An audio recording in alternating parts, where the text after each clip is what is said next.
Sugar craving आहे किंवा कुठल्याही प्रकारचं फास्ट फूड क्रेव्हिंग आहे. कशाप्रकारे कंट्रोल करायचं? असं काय केलं पाहिजे की ते कंट्रोल होईल? राइट. तर आता या सगळ्याचं उत्तर परत एकदा आहे, की तुम्ही बॅलन्स डाएट घेतला पाहिजे.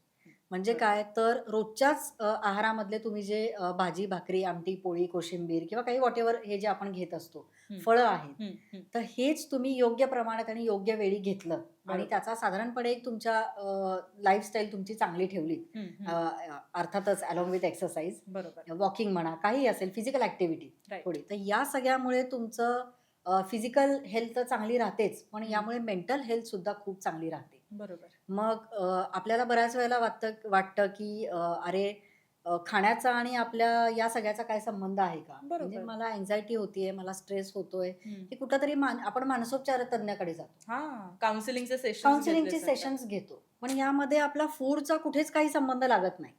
हं. पण नेमकं इथेच आपली चूक होते ओळखण्यामध्ये, की याचा म्हणजे आपल्या मानसिक आरोग्याचा हं. आणि याचा खूप जवळचा संबंध आहे.